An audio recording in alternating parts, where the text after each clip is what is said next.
Matthew Henry's Commentary on the Whole Bible. 1 Chronicles 20. Here is a repetition of the story of David's wars, 1. With the Ammonites and the taking of Rabbah, verses 1 to 3. 2. With the giants of the Philistines, verses 4 to 8. The defeat of the Ammonites, 1306 BC. 1. And it came to pass, that after the year was expired, at the time that kings go out to battle, Joab led forth the power of the army, and wasted the country of the children of Ammon, and came and besieged Rabbah. But David tarried at Jerusalem. And Joab smote Rabbah, and destroyed it. 2. And David took the crown of their king from off his head, and found it to weigh a talent of gold, and there were precious stones in it, and it was set upon David's head, and he brought also exceeding much spoil out of the city. 3. And he brought out the people that were in it, and cut them with saws, and with harrows of iron, and with axes. Even so dealt David with all the cities of the children of Ammon. And David and all the people returned to Jerusalem.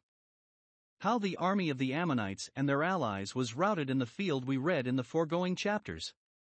Here we have the destruction of Rabbah, the metropolis of their kingdom, verse 1, the putting of their king's crown upon David's head, verse 2, and the great severity that was used towards the people, verse 3. Of this we had a more full account in 2 Samuel 11 and 12. And cannot but remember it by this sad token, that while Joab was besieging Rabbah, David fell into that great sin in the matter of Uriah. But it is observable that, though the rest of the story is repeated, that is not, a hint only is given of it, in those words which lie here in a parenthesis, but David tarried at Jerusalem. If he had been abroad with his army, he would have been out of the way of that temptation, but, indulging his ease, he fell into uncleanness. Now, as the relating of the sin David fell into is an instance of the impartiality and fidelity of the sacred writers, so the avoiding of the repetition of it here, when there was a fair occasion given to speak of it again, is designed to teach us that, though there may be a just occasion to speak of the faults and miscarriages of others, yet we should not take delight in the repetition of them. That should always be looked upon as an unpleasing subject which, though sometimes one cannot help falling upon, yet one would not choose to dwell upon, any more than we should love to rake in a dunghill. The persons or actions we can say no good of, we had best say nothing of. For and it came to pass after this, that there arose war at Gezer with the Philistines, at which time Sibbecai the Hushathite slew Sippai, that was of the children of the giant, and they were subdued. 5. And there was war again with the Philistines, and Elhanan the son of Jair slew Lahmi the brother of Goliath the Gittite, whose spear staff was like a weaver's beam. 6. And yet again there was war at Gath, where was a man of great stature, whose fingers and toes were 24, 6 on each hand, and 6 on each foot, and he also was the son of the giant. 7. But when he defied Israel, Jonathan the son of Shirmaiah David's brother slew him.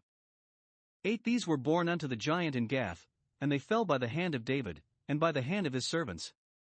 The Philistines were nearly subdued, chapter 18 verse 1, but as in the destruction of the Canaanites by Joshua the sons of Anak were last subdued, Joshua 11 verse 21, so here in the conquest of the Philistines the giants of Gath were last brought down.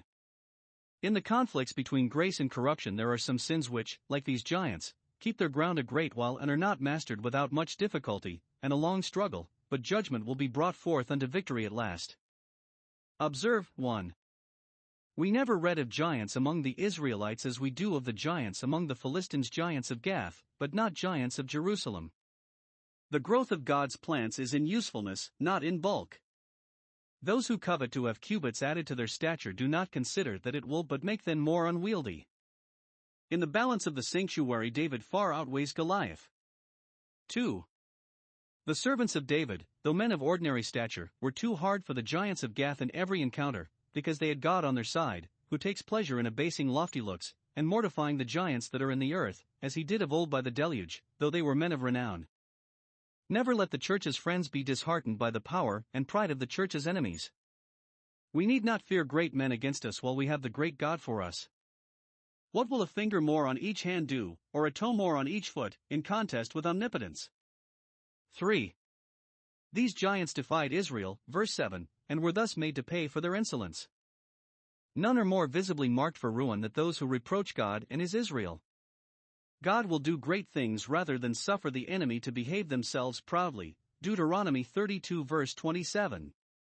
The victories of the Son of David, like those of David himself, are gradual.